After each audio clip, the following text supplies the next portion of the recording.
Ebu Hanife rahmatullahi alayhi saw himself as a contributor. He wasn't there to make a name for himself. He wasn't there that was trying to establish a following. Because if you look at his inner circle is very small. He had a 3-tier system. You had the general students that would come to learn from him, and his style of teaching at that time was, for the majority of time, is breaking them up in groups and let them start debating. People like Sufyan ibn Uyayna would come and they would say, what is this? And he would say, da'hum, just leave them alone. This is how they're going to learn. So he had a debate type of environment amongst his students. Sometimes they would debate with him. He didn't have any issues. And then you're going to have students, the upper tier, which is now more about being proactive, thinking about situations, and let's see solutions we can arrive to. And then you're going to have the upper tier, where he had approximately 17 students. He was training to become muftis and qadis. Those were the cream. His sole focus was on developing the next generation of leaders in this field of fiqh. So he became renowned when it comes to now providing solutions in light of analogy, in light of qiyas. And then that now got somewhat negative attention. The Ebu Hanife rahmatullahi alayhi is one that diverges from hadith. He's not someone that is really connected with hadith. These were some of the accusations that were coming upon Ebu Hanife rahmatullahi. Until this day, it still floats around. And that needs clarification. Ebu Hanife rahmatullahi alayhi, he himself was well aware of hadith, but his approach to hadith was different. And what was that? Whereas the regular scholar, like Imam Malik rahmatullahi alayhi, he's a muhaddith and a faqih. Muhaddith meaning he would sit down to give hadith lessons. We've heard the stories where when in the morning, before he would basically come out, he would send a servant of his to the students and ask him, what do you want to learn today? Fiqh or hadith? And whatever response he would get, he would prepare accordingly.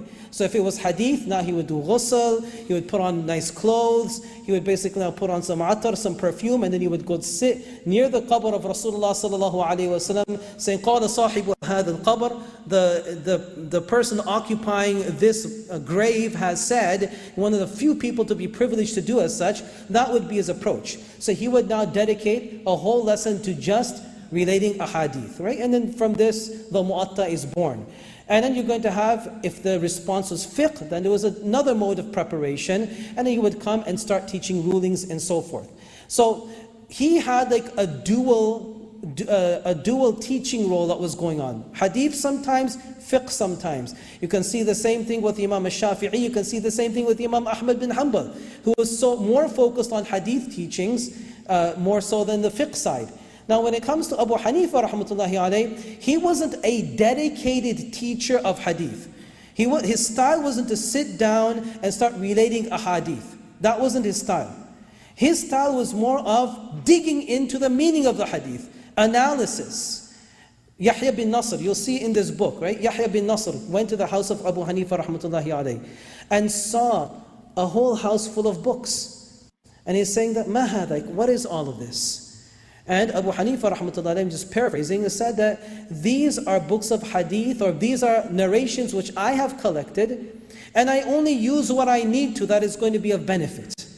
Ebu Hanife rahmatullahi alayhi, it's not like he didn't have connection with hadith, but what people didn't like, they sometimes felt that he is challenging hadith, when all he was doing was challenging the understanding of the person that's relating hadith. So for example, once he's with Sufyan ibn Uyayna, and you're going to read that in this book. And Sufyan ibn Uyayna, rahimahullah, is reporting that the Prophet sallallahu alaihi wasallam said, "Al-bayyani bil-khiyari ma lam yatafarraqa." That when it comes to two people doing a transaction, a sale, then they both have the option to terminate the sale as long as they don't split. Ma lam yatafarraqa. Okay, so basically myself and Sheikh Yusuf were dealing with this book. I made an offer, he accepted, right? I said $45, he said fine, we're still together. But then before we depart, he said, you know what, I'm not interested anymore. Can you take the book back? Okay, take it back and Sale is terminated. The Prophet ﷺ has allowed the termination of the sale so long as the two are together. مَا لَمْ يَتَفَرَّقَا. But Ebu Hanife rahmatullahi alayhi is looking at it from a different perspective. He's not challenging the words of the Prophet ﷺ, he's challenging the application as understood by the scholar. So then he asks a question to Sufyan ibn Uyayna. What if the two are in a boat? Two of you, just two individuals inside a boat. And that boat ride, and I'm just adding to this, obviously the boat ride is going to be long. So how will they split at that time? Does that mean, like, is your understanding a physical split? Or can it also be the split of the conversation? What do you mean by split? Because if the two are in a boat, that means physically they're going to be together, could be for days. Does that mean that now 5 days later, 6 days later, the person can turn around and just say, I'm not interested anymore?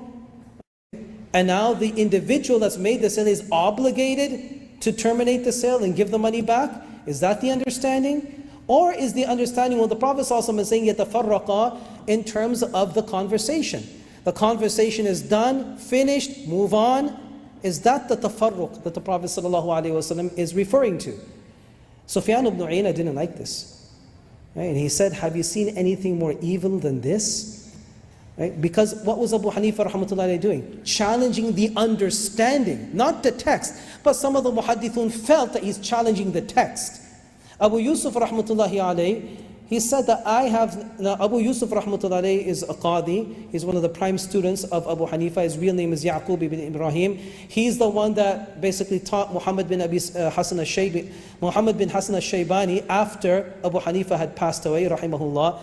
And it just so happens that he himself, being a muhaddith, saying that he has not come across any individual that understood hadith than Abu Hanifa rahmatullahi alayhi. Okay, understood it. We're not talking about memorization. We're not talking about relating, but understanding the depth of it. He has not come across any person that knew it like Abu Hanifa rahmatullahi alayhi.